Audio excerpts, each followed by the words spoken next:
big one. And one thing about black walnuts that you'll learn is if you ever decide to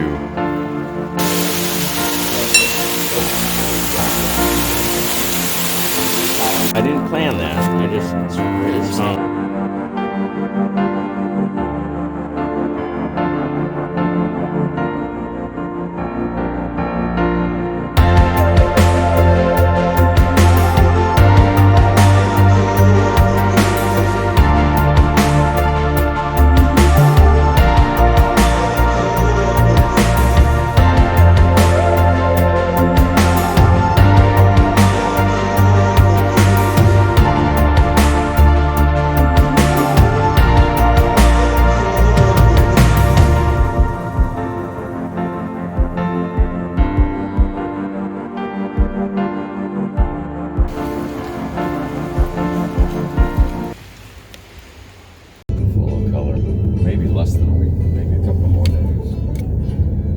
Here you see the 2 rental agencies.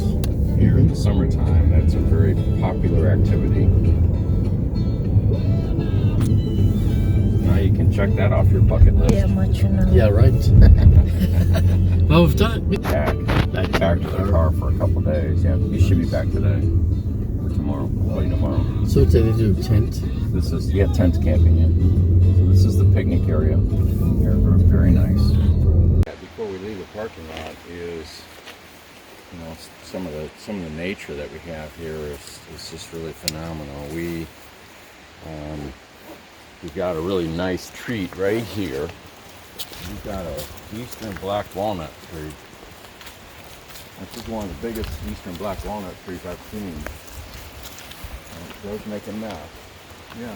With you know, the walnuts laying on the ground, but. Let me. They're eastern black walnuts.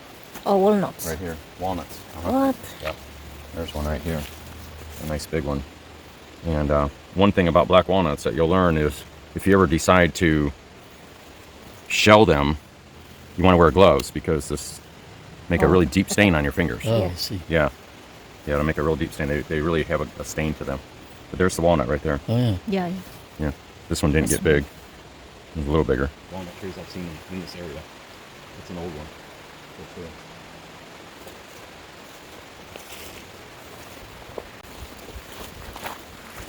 Well, one of the fun things we try to do during my hikes is how many different species of wildflowers we can find. Wow. They're just about gone for the year. October, so they're just about done for the year. But what's fascinating is every week that I'm out here, there's something new that I see, something new that's blooming. And they'll last a couple of weeks, you know. Yeah, yeah. So. How'd you learn your way around here?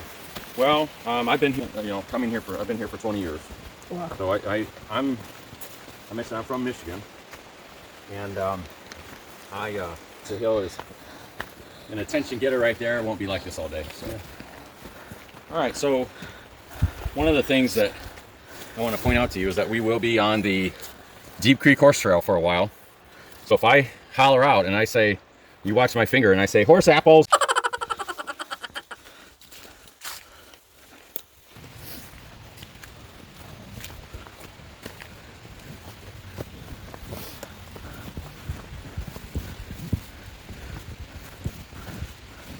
Horseback right here? Yeah. This area of the park, we have hiking, mountain biking, tubing, I mentioned earlier, horseback riding, backpacking, and fly fishing. Wow. So there's a lot of activity in this area. This area. Fly fishing is trout? Yes, trout. So here, when we get back down below, some of those cars that we saw in the parking lot are probably fly fishermen that were going out ahead. Yeah. There's that many. There's that many trout. So, all right, well, here's our first waterfall. Wow. This is called Junie Wank. Junie Wank was a Cherokee Indian chief. This was all Cherokee country before the pioneers moved in here. The Junie Wank was a Cherokee chief. There's a lot of names of Cherokee used in this area. As an example, our bike shop is called Sally, T-S-A-L-I, spelled with a silent T, Sally. And Sally was a Cherokee Indian chief as well. Cherokee out of this area, and if you remember from our grade school studies, there was a story called the Trail of Tears. So it's up in Oklahoma? Oklahoma. Yep. They moved 30,000 Cherokee out of this area. 10,000 died on the way. 20 disease and starvation, disease, yeah. they left with nothing. Nothing, yeah. Exhaustion. So let's go see the waterfall. These steps can be a little steep. Sometimes going down sideways makes them easier to navigate. It's a little damp, so it can be slippery.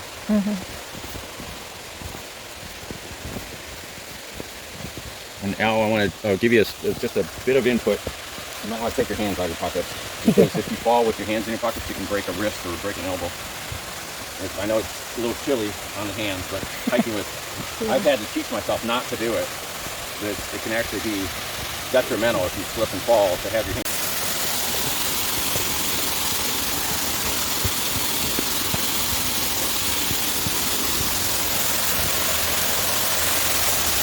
Wow.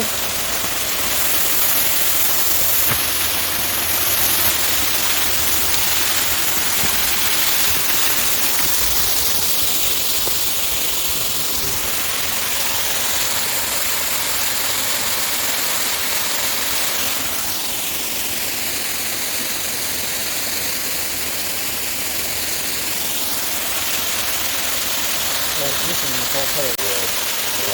Those are two big rods up to that one. Power with red maple. And they both did really well this year.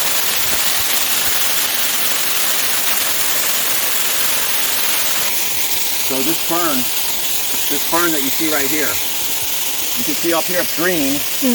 Down here it's starting to get brown. It's shriveling up on itself like this because it has not rained for about 4 or 5 days. These ferns, when they do not get rain, they will shrivel up like this, and they will actually turn a brown color. I saw one down here, right here. They'll turn brown like that. Oh. Okay? And then when it rains again, this brown fern right here will become bright green again. Wow. So these will become bright green. They'll open all the way back up. This is called a resurrection fern. It's a resurrection. Wow. Yeah. Resurrect. You can see them all over up here. Yeah. They go way up the hillside up there. So this is one of the 4 ferns that I'll work with you on today and teach you about. So that's the resurrection fern.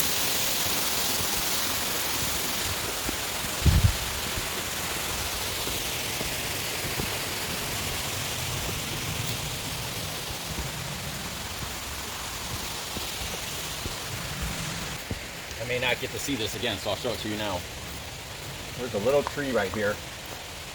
And I normally don't like to go off the trail, so I don't damage plants, but I have to point this out to you. So right here, if you look at the end of the branch, Yeah, it's got a berry. see the red berries? Yeah. This is called a strawberry bush. And that starts as a small nut, and then when it gets ripe, it opens up. It's got little red berries in it, and when it opens, it explodes like this, and the berries fly, and that's how it seeds itself. Oh. Right there at the end of see the branch right here? Yeah, I see Right up that. here. Yeah, I may not get to see that again today. That's one of the last ones we will probably see for the season. Yeah, right. I want to show it to you. It's called a strawberry bush. I know you. This one here, and I didn't point this one out. I don't think I had this one back there. This is an umbrella magnolia. Right here. And it's right here. There's a little sapling. Right here. And there's a big one. So the big one, there's a little sapling coming off of it. Oh, yeah, there. right You see here. it? Okay. Yeah, behind So it. if you can look way up, you'll see they're almost all done.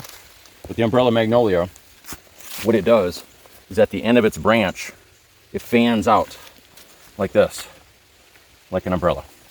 So the leaves are fanned out. There's about 8 leaves like this. They fan out like an umbrella. That's an umbrella magnolia. Now you might have magnolias over by Charlotte and they have a white flower on them. Yeah. These have a red bud. It's not a flower, but it's a bud, and it comes out in the springtime. So, but that's the umbrella magnolia. Different species of wildflowers. 123 different species of trees.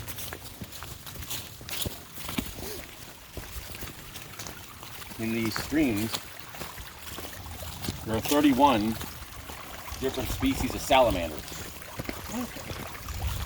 So here we have the most prolific population of salamanders in the entire world.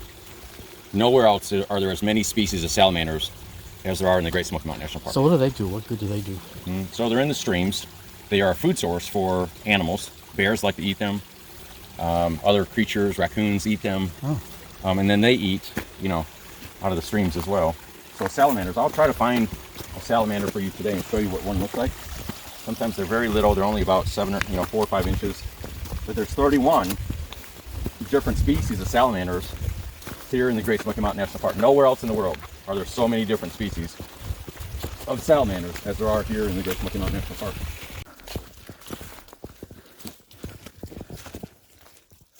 So I'll give you another, I'll give you another number to think about now. So you've got a lot of, I didn't plan that. I just found them. Nice. Yeah. Yep. Nice.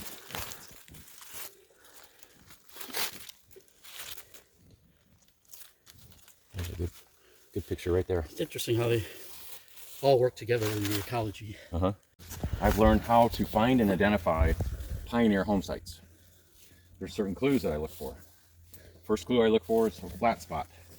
Second clue I look for is a water source. So do you remember when we were down at the bottom of this trail, there was a stream? Yep. Yeah. Listen. We don't hear the stream anymore because the spring is right over there. Pioneers often would build their home near a spring because that was the freshest water. You can drink. Now more clues. So in the springtime, when I come here, down below here, there are daffodils and paperwhites. Sorry, don't go too far off the trail. Yeah. Daffodils and paperwhites. These are daylilies right here. Daffodils and paperwhites and iris, there's some right here. They're just about gone. You can see the green spikes sticking up right there. There's iris. Iris, daffodil, paperwhites are bulb flowers. They're planted there. So, and then if you look right here, you can see a little trail right there. See it? Right here above me? There's like a trail right there. And all along this trail is planted bulbs of paperwhites. Wow.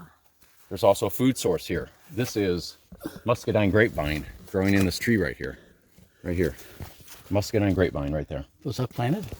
Well, it's wild out here, but it's right here in this garden. So I've identified this was probably the front yard garden for a pioneer.